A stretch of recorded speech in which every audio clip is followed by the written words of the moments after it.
Night Swim, the first horror movie of 2024, and it comes from renowned horror producers James Wan and Jason Blum, who of course are both known for some of the best horror franchises, which includes the Saw series, the Conjuring universe, and Insidious, to name but a few. Now they bring us a horror movie based around the backyard pool. Wait, as in swimming pool? My first thought when I heard about the concept of this movie is, how do you make a swimming pool scary for an entire movie? As a screenwriter, some of my highest rated screenplays are in the horror genre, which is one of my favorite kinds of scripts to write. Most great horror movies are premised around a specific angle or a theme. Think Annabelle or Nightmare on Elm Street. This allows the script to manifest specific horror elements around a focused theme to create tension and anxiety in the audience. When I saw that Night Swim was centered around the family swimming pool, I was curious, actually more like perplexed, as to how they were going to associate a horror concept around one of the least used backyard amenities. I had a hard time trying to connect a viable horror concept with something that is just there. It doesn't move and is barely ever used. You know it's true, and don't lie to yourself if you own a swimming pool. Like a lot of movies, Night Swim was based off of a movie short that was filmed in 2014. After I watched it, I still wasn't any closer to understanding why this movie was going to work. Now, after actually seeing the movie, here are my thoughts. Night Swim is about a family who moves into the home, with the father being forced to retire from his Major League Baseball career, having to deal with an illness.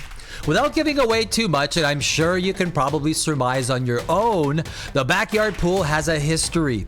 We find out it actually has a long history of people who have gone missing, and now that same evil that has haunted the pool for decades is going to wreak havoc on the Waller family. I can honestly tell you right now that this movie has a lot of issues that just don't work. I'll give Bryce McGuire a tip of the hat though, as this is his first feature directorial debut, and it's not a terrible start, but it's not a great one either. In the fewest of words, the horror concept, as I said, just doesn't work, and it relies on constructed situations that could easily be avoided. Things like just opening your eyes. The horror concept requires the cast of characters to be centered around the pool, which forces the plot and storyline in a way that doesn't feel genuine sometimes. It tries to stitch together its horror plot points, but relies on the audience to take a huge leap of faith to make it feel plausible. A big part of what horror movies try to do is to have the audience feel as if they could be in that very situation themselves. So the more the situation feels real and natural, the scarier it becomes. That's why dark and damp basements work on almost all of us. We can easily relate to that situation, as we've all been in an eerie basement that kind of feels possessed. It's easily relatable, but a haunted backyard swimming pool? I mean, that's a stretch. In Night Swim, the various ingredients they use to create that feeling of horror are forced in a way that doesn't work, making the whole movie feel forced and basically not plausible. At the midway point, the movie tries to escalate the tension after the Wallers throw a neighborhood pool party. A boy almost dies as the entity in the pool takes control of the father. Things escalate so fast and to a degree that just isn't believable based on what happened. But the story needs it to, so that the mother, Eve Waller, played by Carrie Condon, who I think pulls in the best performance in the movie, can be forced to investigate why so many weird things are happening to her family around this swimming pool. The movie really starts to trip over itself at this point, as it tries to wind up the tension and the evil that lurks in the drain of this swimming pool. This entire horror premise just does not work very well. Perhaps if they spent more time on developing the lore, or why this evil pool entity was doing what it's doing. I mean, what's the reason for it existing in the first place? Maybe that would have helped. Well, probably not. But all of the actors did a pretty good job with what they were given to work with. As I mentioned, Carrie Condon was a standout, but so was Gavin Warren, who plays the young son Elliot Waller. The production was overall decent enough. The lighting, mood, and theme were adequate, with the sets being your basic everyday home setting.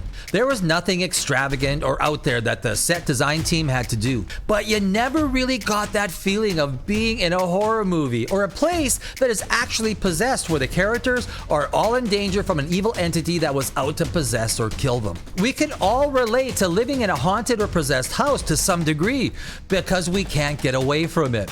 We live in the house, and therefore it's easy to associate that feeling of horror with the storyline as it develops. But for a backyard swimming pool, your first thought is to just don't go near it and stay out of it. Don't go for a swim, maybe. And this creates a lot of problems for this movie. The night swim needs to force the characters to get close and into the pool. And I'll be honest, the idea or concept of a haunted backyard swimming pool, well, I mean, that's a hard pill to swallow. It just doesn't work well as a horror concept, and you are never really plunged into that feeling of complete despair and fear.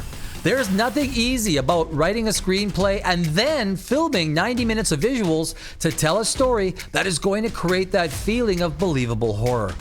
The good thing is that the budget was only $15 million, so Bryce McGuire's first attempt at writing and directing a feature film should make money.